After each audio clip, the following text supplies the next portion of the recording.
Welcome to the Renegade Lifestyle Podcast with me, George Papp, seeking to empower you with practical strategies and information to exit the matrix by speaking to experts and individuals making the difference. Check out the Renegade Lifestyle membership, get access to our newsletter, live webinars, which are packed with insider and detailed content from the team and some special guests as well. Again, I've had a recent epiphany that you don't have to be a tax slave. We have a solution to help you. So it's time to move away from a system that doesn't serve you. So if you do need help with that, definitely check us out on our website. It's time to rise above the matrix and become ungovernable. Today we are joined by Carla Mora, an energy healer and integration coach. Her website is Time to Heal Us, and we'll be talking a bit about that. So thank you very much, Carla, for joining. How's it going? Hi, thank you for having me. I'm excited to be here, and it's going very well. Thank you. Excellent. Yeah, we had about half an hour chat before this, which could have been recorded. So hopefully we can live up to that actually on the recording now. So yeah, we've for people that may not have heard of you and your work. You were on COVID. Yes, So I attended Acapulco a few years ago, and Macy Tomlin and some others have moved into leadership positions. And Macy knew me and of my work, and she asked me to join, so I did. excellent, Yeah. excellent. So, If anyone was that 2022, yeah, last year. yes, actually. You can check her out on our COVID. We don't get anything from that, but I just thought that would be good. It's good information over there. Excellent, cool. So let's dive into who you are and your background and a bit of your story and journey to becoming I guess, an energy sort of healer and going to the sort of spiritual realm that you are now. Yes. Okay. So I was in my past life, and you can see by the way I say this that I'm very practiced, that I was an executive assistant for a money management firm in Boston for 16 years. So I was also an activist, and I had an experience. I had an emergency appendectomy that led me to be a little bit more adventurous in my life. I said, I almost died, so I can take this shamanic pilgrimage to Peru. Now, before then, how it got on my radar was I went to a meditation retreat center, and I got on their email list, and I kept seeing in invitation to come to Peru. And I thought about Peru before, and I got this sort of intuitive message that I didn't know was intuitive back then. It was this thought that kept coming to me about the energies of Peru. And I kept thinking, what is this? It's this thought I kept having. So I Googled it. I looked on the internet, and it came up Machu Picchu. And, back then I didn't know about energy. I didn't know about chakras. I didn't know about any of this. I had taken yoga before, but I didn't know any of this. And it was all such a new experience for me. But I knew I wanted to go to Peru. Then the emergency happened, and that gave me the courage to ask for the time off from work. So I said, I want to do this thing in Peru. They said, okay. I was shocked, and I went. And my partner at the time, Shem, he was trying to teach me about what ayahuasca was, because I didn't really know. I knew shamanic pilgrimage, and I thought green juices and cleanses and yoga. It sounded divine. And I didn't really think about the psychedelics part of it. And he was trying to show me documentaries. And I was like, can we not watch this and watch the Beatles documentary we were watching? It totally went over my head. I got to Peru, and when I was there, I was in for a big surprise. I had no idea that these things were the way they were, but I went in total blind and knowing that this was what I was meant to do. So I did, and I had the experience of a lifetime. I wrote a journal to my beloved. I said, Shem, I am not going to email you or do any of, contact you in any way. If I have something to say, I'm going to write it in a journal. So I wrote it in the journal. And when I came home, I shared the journal with him, and it was awesome. He got sick after that, and we didn't know what it was. And on Christmas Eve, he was diagnosed with stage 4 cancer, and he passed away the next year in June. I was guided to publish the journal that I wrote to him about my whole experience. So the whole thing I was telling him about in the book, and I published it, and it's called Hype, an Ayahuasca Journey. And so why did I call it hype? Because people have such interesting ideas about what it is and what it isn't. And I invite people to sit quietly and think about it for themselves. What do they think about it? Never mind going on, the internet and doing all your research. How are you connecting with it? And remove all the hype. So that's the invitation with the book, and to introduce it in a different way, I suppose. But I was guided to do it, and I'm very excited that it's out there. But then I was called more into this path. I had quit my job to take care of Shem. He passed away, and I was on this whole new path. I started healing myself. I started integrating what I was learning in Peru. And it's not just the ayahuasca that is the lesson, it's the energies, it's the teachings of the shamans and all that comes with the culture. And it's such a transformational experience. And I offer 10-day shamanic cleanses, and some people are like, can we cut that down to half? And 10 is really the number to take you out of your everyday life and break up those those ways, It's like those thinking that that's automatic patterns, right? yes, Yeah. exactly. Thinking that that is the only way. Create some space in that for other things to come in. So that's why the 10 days. And so I my the facilitator role, I was an assistant facilitator, and I never imagined I'd be doing this work, but I went with someone and did a co-facilitator role, and I was then called to do it on my own because the person had different ideas and than I did, and I don't feel that they were being led by spirit more than their ideas. And so I stepped up to offer this, and so I'm doing that now, and I'm so very excited and pleased and thrilled to see what it offers people and how it changes their whole entire lives. Wow. Mm-hmm. Yeah, it's Yeah. interesting. It's very interesting, this topic, because for some people who may have not heard of ayahuasca or have heard of it but kind of been skeptical, I mean, what would you say are the main reasons for people to do a sort of retreat in ayahuasca? And can anyone just go and join and do this, or do you think you have to be in a specific, let's say, you have to be ready to take it?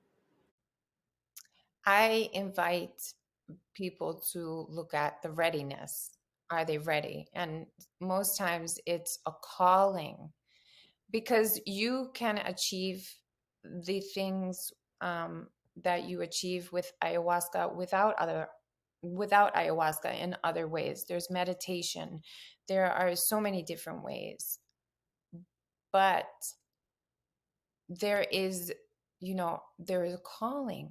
And if you feel it a resonance, even if it's not similar to what it looked like for me, where it was like energy, go find the energies of Peru, and I didn't know what that was.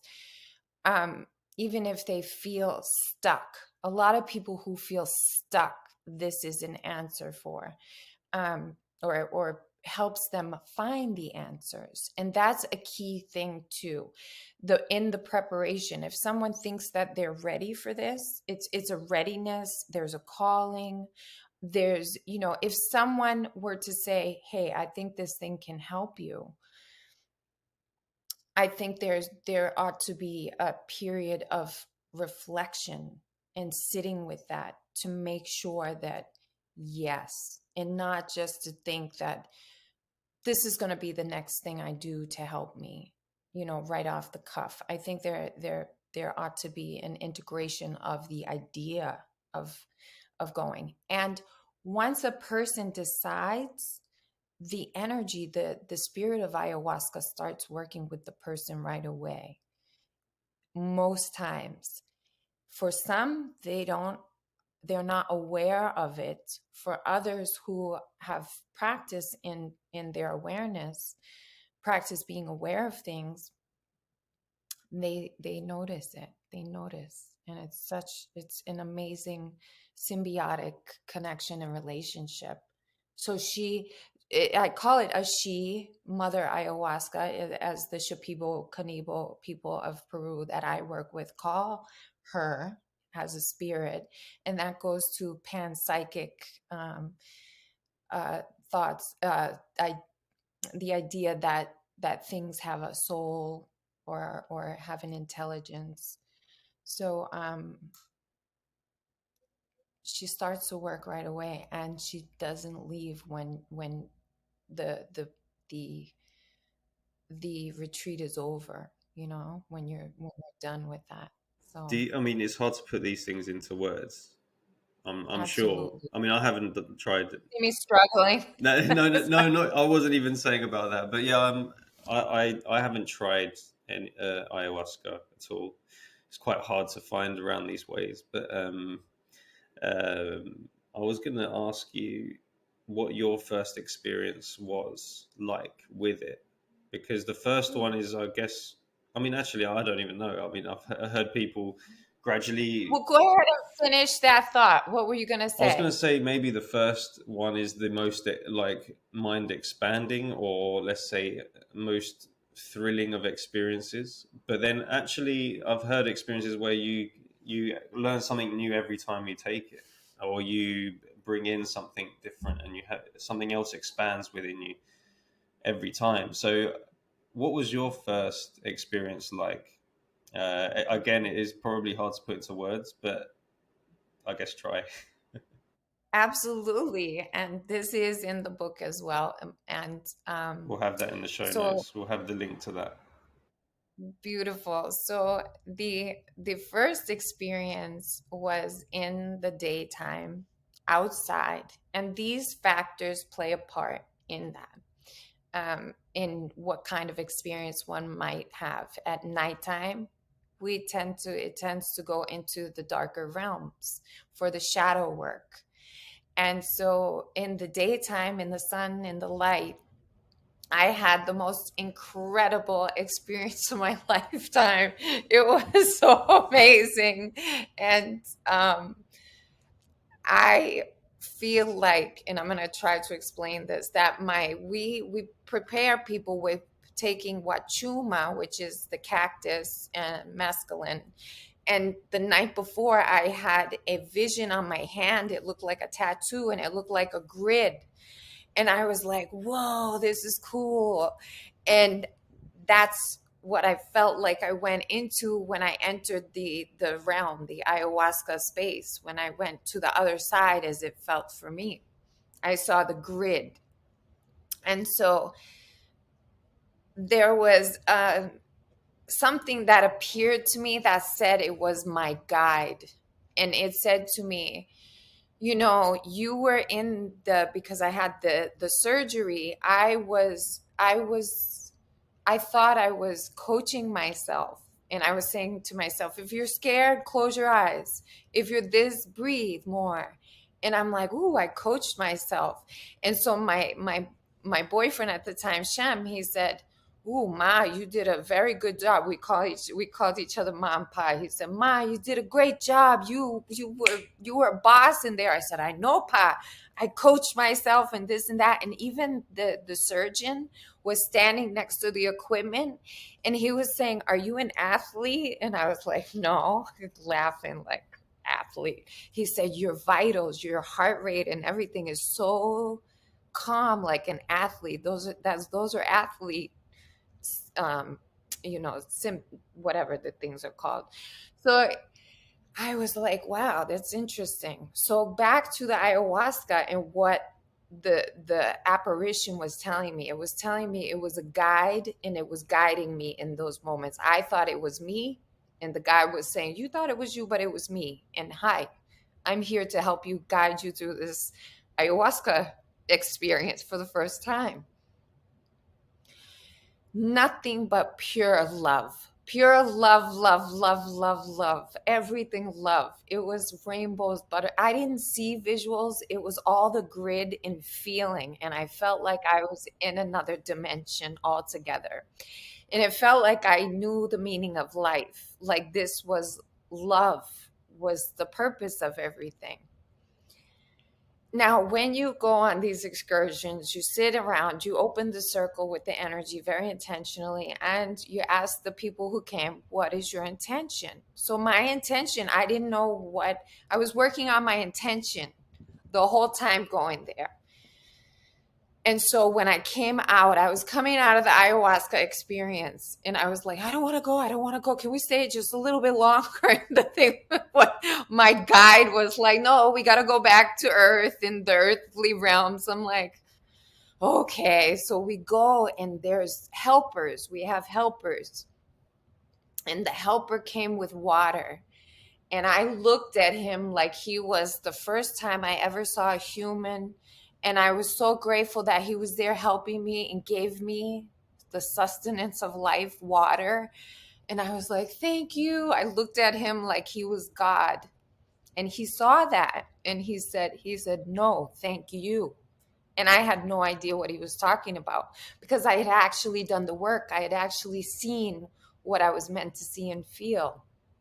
The shaman comes around, and she checks on you, asks you how you are and everything. So I said, you guys did a great job. I said, oh my goodness. I said, I had no idea why I was here. I was pretending when I was saying what my intention was.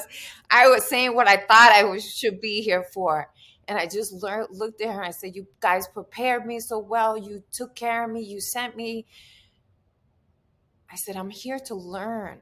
And she looked at me and she was like, see, she's like, welcome to the family. Like, she's like, this one got it. So that was daytime. The nighttime, totally different. And I was in these realms of darkness and being taken around. So it felt like I was being shown in the first part all the love and all of existence. And then the second part, all the denser energies in all of existence. And it showed me that I was an empath, and that I'd been feeling other people's feelings this whole time and working to help them with them, even though I didn't know it and they didn't know it. And that's what Mother Ayahuasca started telling me in this darker energy. She started saying, cheer your brothers and sisters on in the room. Cheer them on. Give them support energetically. So I was laying under a blanket and I was doing this. And I could see, she showed me what another woman was doing in the bathrooms to help someone. So when I came out of that, I said to the woman, I said, thank you for doing what you did. And she's like, what are you talking about? What did I do? I said, some people couldn't purge and you were purging for them energetically.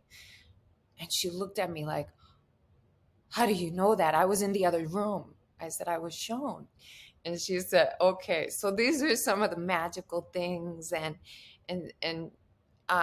like how it's like the light in the dark, and it was really beautiful. And I was told that I wasn't there for myself, but to learn how to do things for other people, that I was going to help people, and that wasn't, Peru isn't for me, it's for me to help other people. And so that was my introduction. And wow, it was powerful and beautiful, and I nothing I ever expected in greater than I could ever expect or think about. Did you Mhm. have any expectations when you first went in at all, or did you just Not go at in? all. Yeah. I didn't know that that was gonna take. I didn't know. I didn't connect. Like, I'd taken mescaline on the street before, and they came by to help us with our, have the wachuma ceremony. So I'm there, and we're doing the energetic work. They have us do somatic work to create some oscillation for our denser energies to be activated for release. So we take the medicine, and so I took mine, and I'm walking with a bucket. I found a hammock under, like, high up. I went in the hammock. I was in the hammock all day, laughing and crying and knowing the perfection of everything.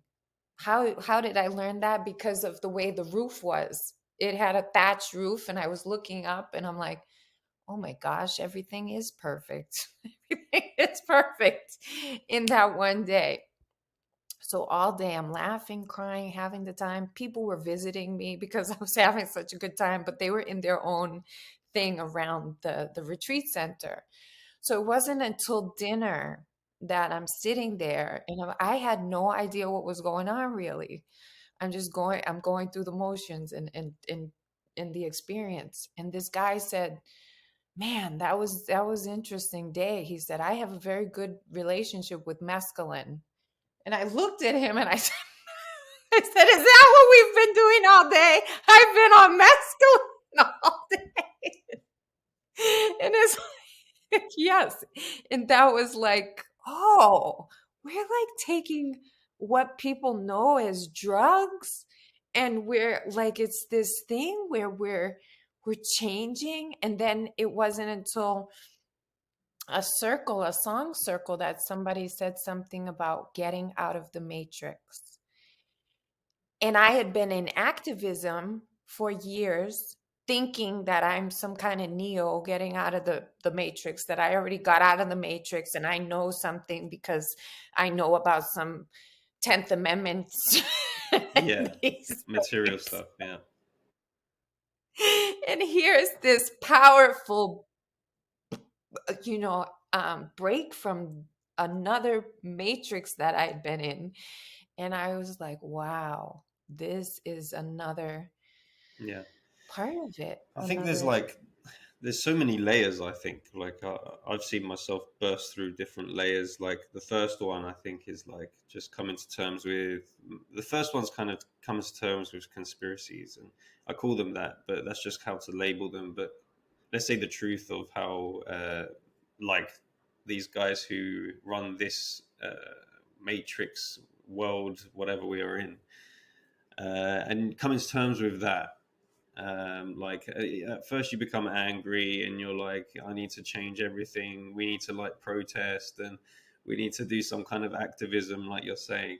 And then there's like another stage after that, which is like an acceptance of internalizing the work in you.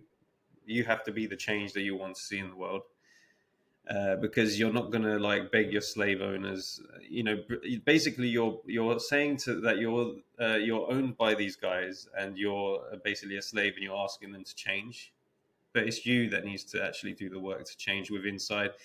And then at that point you yes, won't be affected by those kinds of things. It does sound crazy, but you won't be affected by those realms once you do the work. And I think, as I've heard, because I've never done it, but ayahuasca kind of gets you through that sort of phase of what this world is, and it kind of makes you leap into new realms and makes you see beyond where we are now, which is very interesting. I have to. bring this up though. Obviously, I've heard more amazing things than good than bad. So I wanted to Mhm. ask you, as you're quite experienced with it, have you seen any sort of, now I'll put quotation marks, bad experiences or like negatives or sort of risks whilst doing it?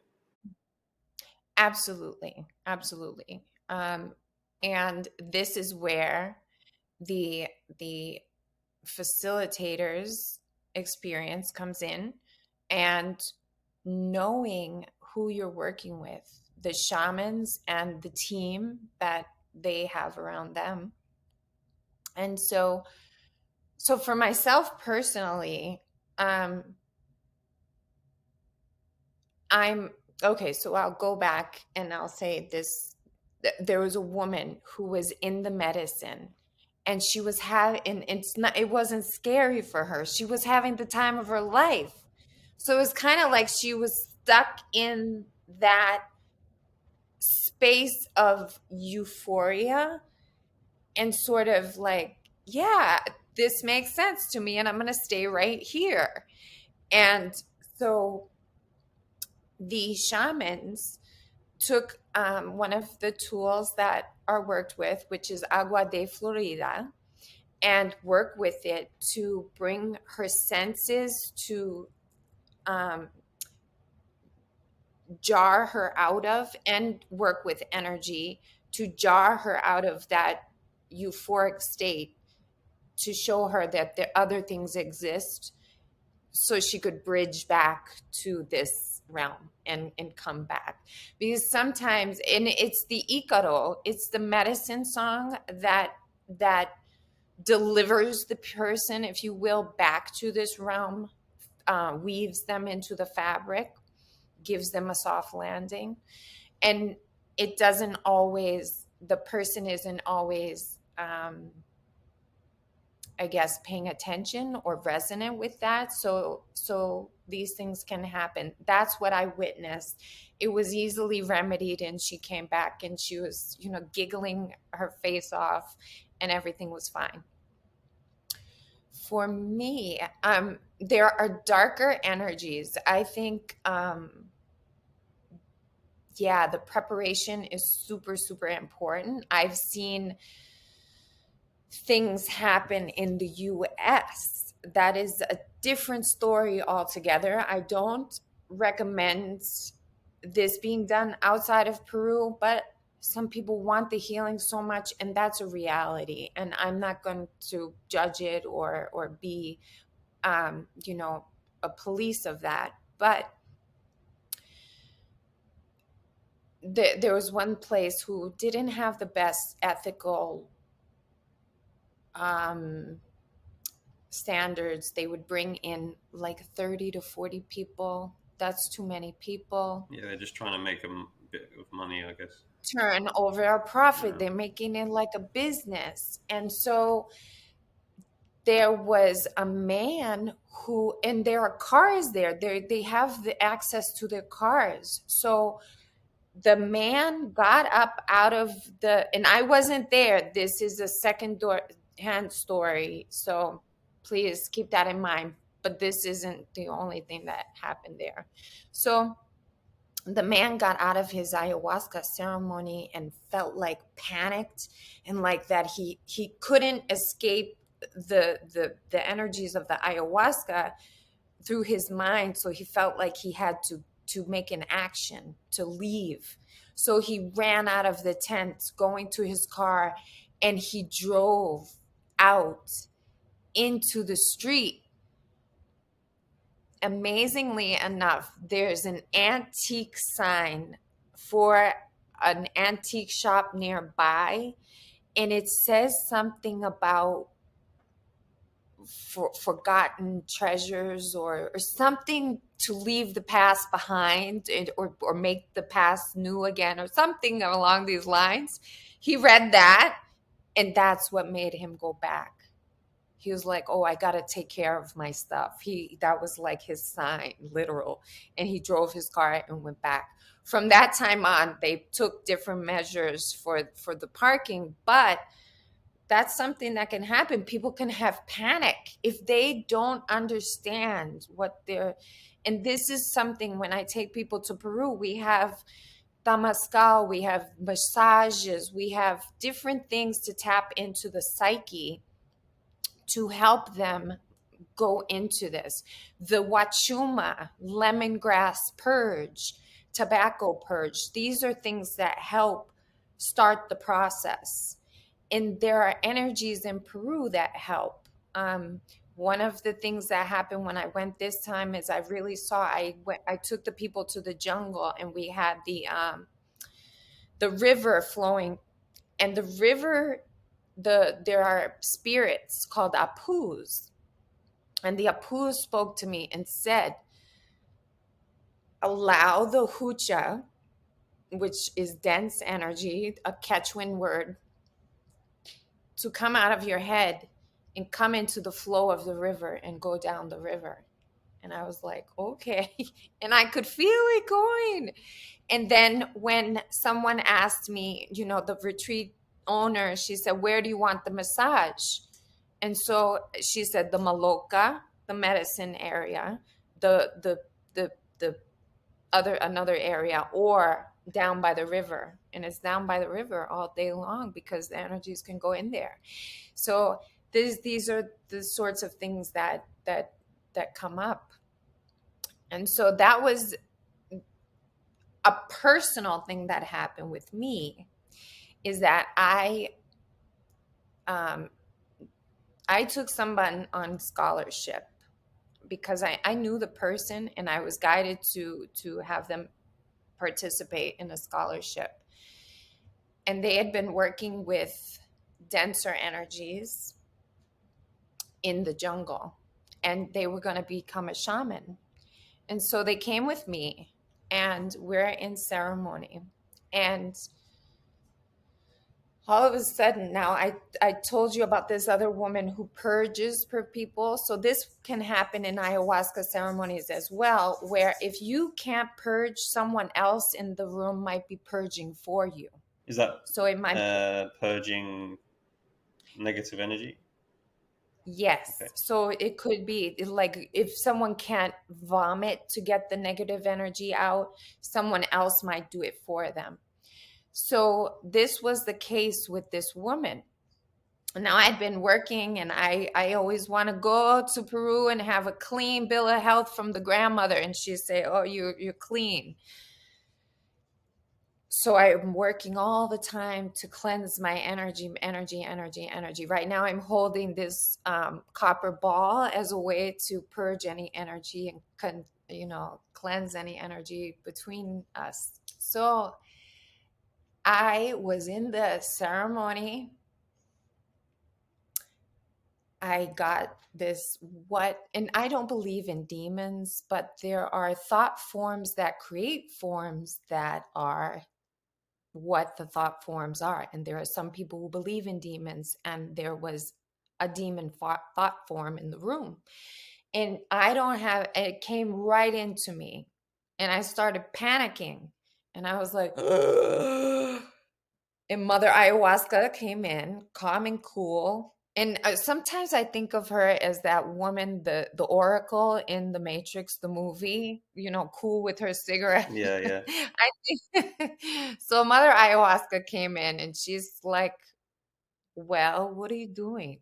Panicking. I'm like, there's this black demon. Da, da, da, da, da. Okay, do you want it? And I said, no, I don't want it. She said, then let it go. And I said, oh, okay. Because it had nothing to hold on to except my fear of it. So it stayed. And I tell people I work with this story, and then another story of a matrixy thing that happened where I was on the back of I was water skiing. And it was my first time. I got up, and then I fell down, and the rope got wrapped around my leg, and I'm there like, oh my God, I'm in pain, in the redness. And then I was like, oh, let go. It all unraveled, and I was okay. So sometimes it's the answer is to let go. And that's a hard thing. I think And it's very ayahuasca hard, helps. but I think it's definitely, yeah, I think it's definitely one of the most important things to do. And I thought it was really interesting when you said sort of it latches onto fear, Mm-hmm. because I believe that's true. Um, I don't like to say believe because it's like I'm just believing in a concept, but from my experience, from how I'm seeing things, it's like their fear leads to the problems, and to get rid of that, I think you have to do self work. And ayahuasca is part of that journey. And if people can't do it or find blockages doing it without these medicines, I think it's a good way to break through potentially. Mm-hmm. But yeah, I think how can people do it naturally? Let's say, or at least begin, because there's going to be people listening who have no idea maybe what the hell we're talking about today, and probably think this is just hippie stuff.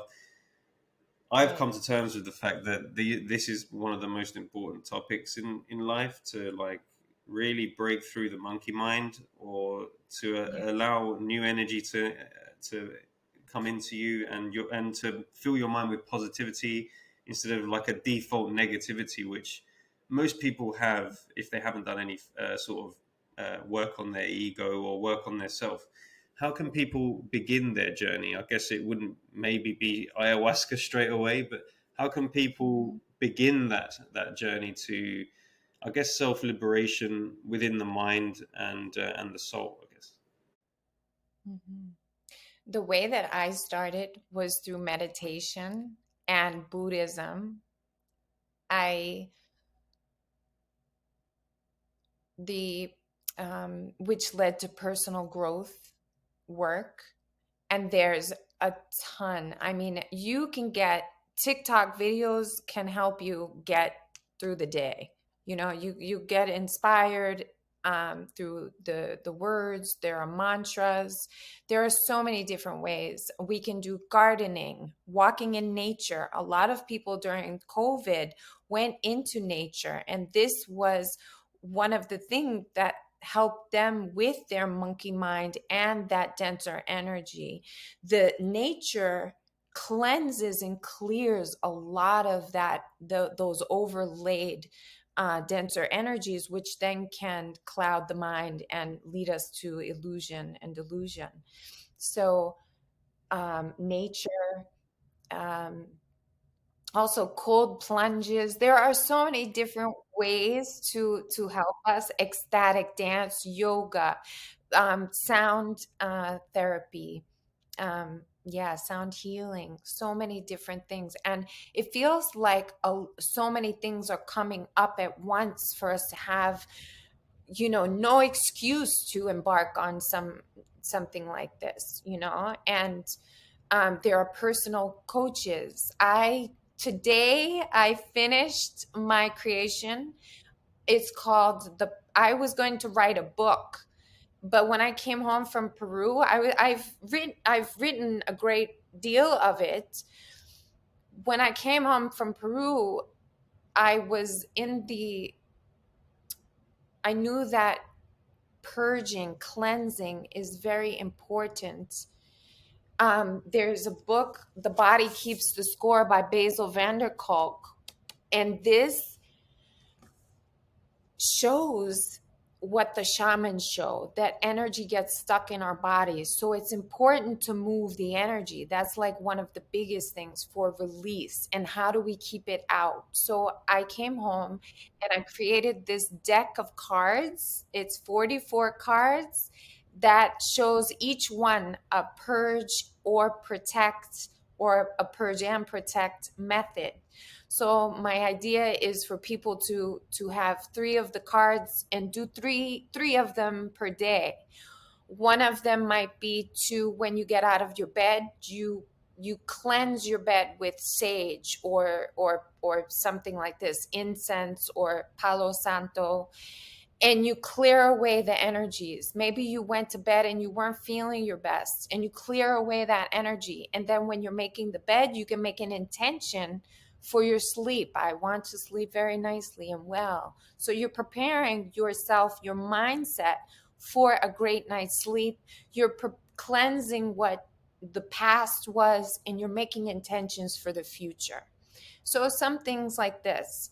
And if you can do a little bit, goes a long way, and we can clear these energies. So yeah. Yeah, I think ultimately I've come to one realization that I think we are beings that are receive information, and we kind of become that information. So if we're constantly watching negativity, um, constantly, bombarding our minds with that, that leads to negative thoughts, which leads ultimately to negative actions, even without you knowing. So I think it's very Yes. important to fill our time and our minds with positive energy, positive information.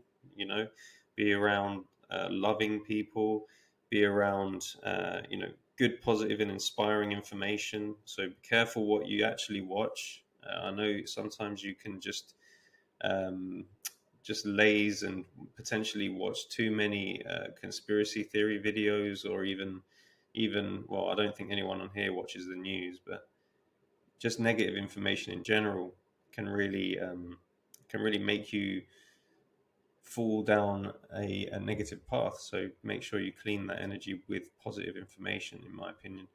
Try maybe meditating even for 5 minutes in the morning and at night, and yeah, just make sure you sort of get at least an hour into nature. In my opinion, it really helped me personally as well, on my journey. So yeah, I guess, Carla, thank you very much. Where can people find your work? At timetohealus.com, or you can follow me on Instagram at timetohealus. Mm-hmm. Yeah. Perfect, perfect. We will have all the links in the show notes. I'll also get Carla to send me some of those book recommendations. I'll pop them in the show notes as well, because I know some of you guys definitely will enjoy some of the reads there, and it could be some helpful information. Mm-hmm. Um, yeah, check out the website, renegadelifestyle.net, and remember to share and subscribe to the podcast. And if you know anyone who might find some value in this episode, definitely share it. Thank you very much, Carla, again for joining. It's You're definitely been a welcome. Thanks pleasure. for having Thank you very much. Peace and love to you all. Thanks for listening.